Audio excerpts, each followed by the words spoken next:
West Asia natragana Middle East hairiba jaga asigi yamna chawba development amakhakta Israel hairiba country asiga United Arab Emirates UAE hairiba country ani sigi marakta free trade agreement ama sign tawkre. Israel gi maikaidagi Arab state amaga free trade agreement ama sign tawba si handakisina ihan hanbani. Mayam pummakpu anauba video update amada amukka hanna taramno seri ngasidi Middle East ki jaga asida nauna thorakliba development anauba lakliba ohongba sigi matangda yingminasi.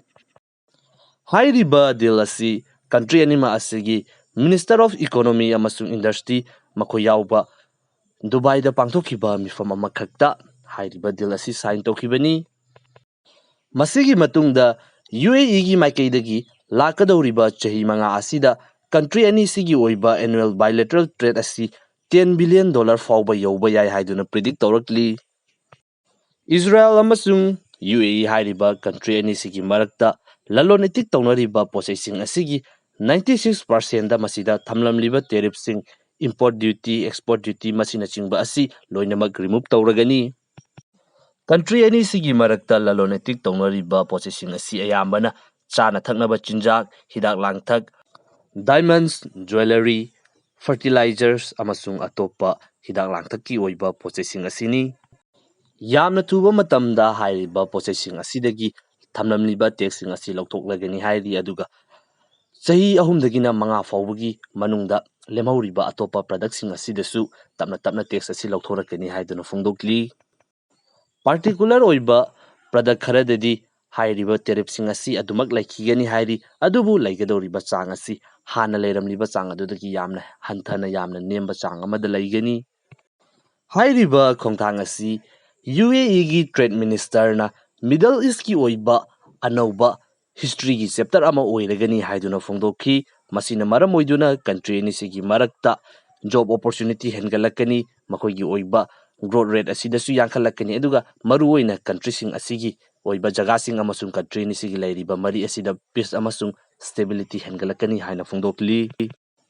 Lakadawriba matam khara asida UAE gi mafam mayamba maru oina Dubai hairiba mafam asida Israel gi anauba company kaya ama laktuna mafam asida office hangduna masidasu Israel gi company sing asi mathau tawba hawragani. Masida yamna interesting oiriba amasung hairiba khongthang asi yamna chawba maru oiba khongthang amani hairiba sigi maramsi Israel hairiba country asi akoibada lairiba amasung atopa Muslim gi oiba country sing asigagi marakta aduki matik yamna mari fataba country amakhakni. Israel hairiba country asiga mahaki akoibada lairiba atopa Muslim country sing asigagi marakta laikhiba conflict amasung thodok kaya ama aikoina history da adumak thengnakre. Muslim country sing maru oina Middle East da lairiba kangbusing asina Israel hairiba country asiga karigumba mari amata thamde amasung Israel hairiba country asi country amani haina recognize fawba ayambana tawnadabani. Aduga UAE hairiba country asisu matam amada Palestine gi statehood phangriba makai Israel ga mari amata thamloi Israel bu recognize tawroi haiduna yamna kanna leplamba country amakhakni.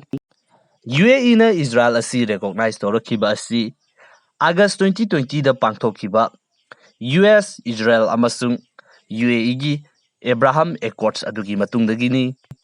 Masigi hek matungda Bahrain amasung Morocco hairiba country asisu makhatana sahi asimaktada Israel bu recognize tawki. Country ani sigi marakta trade deal asi sign tawringai gi matam adumaktada Jerusalem da Palestinian amasung Israeli singi marakta balance kaya amasu thoki maduna maram oiduna hairiba mifam asida media laknabagi damakta invite tawramba adu fawba cancel tawki.